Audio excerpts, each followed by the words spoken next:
God says, you love me selflessly. And I am already a selfless lover. So let us establish this equation between ourselves. You serve me and I will serve you. Now supposing a bhikhari and an Arabpati have a satta, a trade. The bhikhari says, Arabpati ji, whatever you have, you give me. Whatever I have, I will give you. If the Arabpati falls for it, then the bhikhari is going to win, not the Arabpati. So God is such a simpleton. He is willing to go for such a trade with the Jivatma. He says, Jivatma, let us trade. What you have, you give me. What I have, I will give you. If only the Jivatma is willing to believe, this faith is what is lacking. Supposing I start giving to God, will I not suffer so much loss? Oh my God! The lack of faith. And God says, why do you hesitate? One bhikhari, beggar, he used to go around with his begging bowl. And sometimes somebody would something, he would be overjoyed, somebody would not give, he would feel miserable. So one day he saw the chariot of the King of Kings coming. He looked, wow, I am so fortunate today. I am seeing the King of Kings. I can't believe my good luck. He started dreaming in his mind, if the King of Kings comes here and he comes and asks me, oh beggar, what is it you want? Please ask. Then I will ask, number one, I must ask for a big house. Number two, I must ask for so many zeros in my bank balance. Number three, no. Number three, I must ask for the car. Then number four, no. Number five. His luck was good. The chariot of the King of Kings came right in front. He said, "Ooh, today is a jackpot, my lucky day." The King of Kings got down from the chariot and he stood in front of the beggar. Now the beggar said, "Oh my, is this a dream? Let me pinch." No, it's not a dream. He's actually there. Now he's going to ask, "Beggar, what do you want?" So he closed his eyes to revise his list, number one, number two, number three.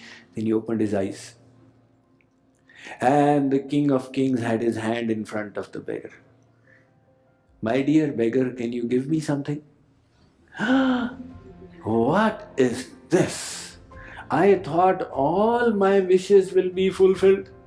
And this King of Kings is saying, "Give me something." His intellect failed him. He said, "Ulti Ganga beh rahi." Something has gone terribly wrong in my dream. He didn't know what to do. He had his bag, beggars have that jhola. So he put his hand and he got one grain of wheat. So he put it in the hand of the King of Kings. And the King of Kings, he took that one grain, went off. This beggar was left wondering, what happened?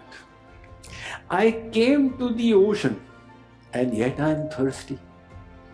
So in a quandary, he was going back. When he reached home, he just happened to open his jhola, that gunny bag, and he found one grain of gold. Now he said, "Oh my God, now I understand Mamla kya tha. I gave one grain of wheat and I got one grain of gold. I missed my chance. If only I had done Sarva Samarpan, everything would have become gold today." So similarly, God says, "Oh soul, you love me, I will love you. You give to me, I will give to you. You will give material things, I will give divine things. Now the soul says, really? Will you? But I don't know. So, the lack of faith results in lack of samarpan. That is why this path of prem or divine love is so difficult.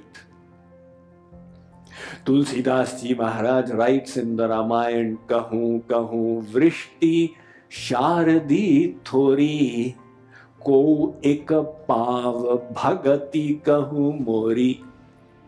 You know, this bhakti is very rare. Muktanam api siddhanam. Out of millions of liberated saints, one gets that bhakti. Jehi khojat yogi muni prabhu prasad ko pav.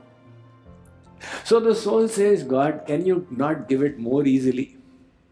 God says, you want to fool me?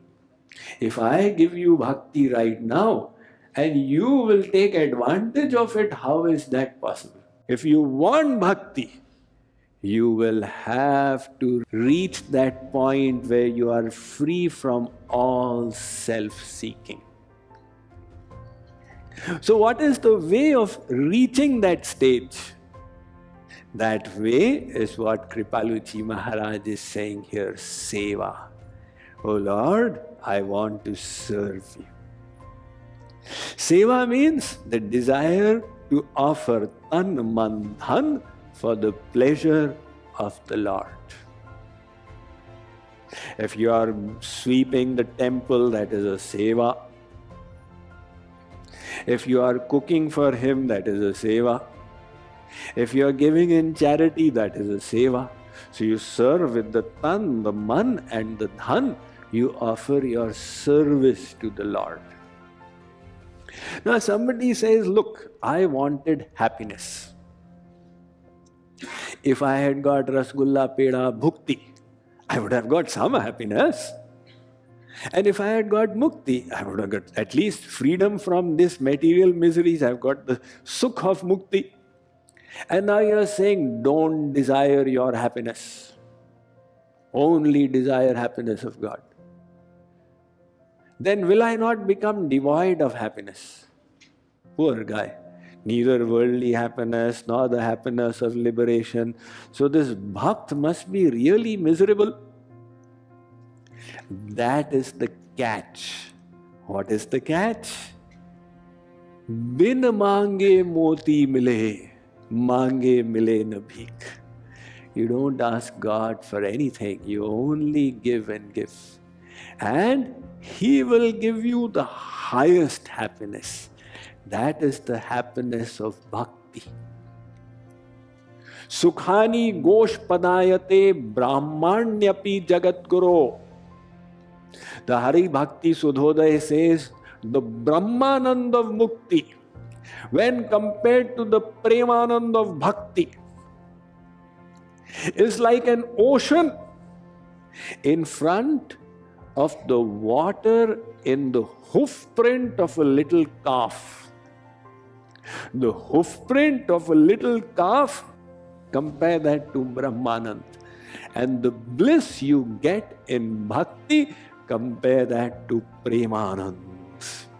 So, when we learn to give to God, that you don't seek anything, but you get the highest thing.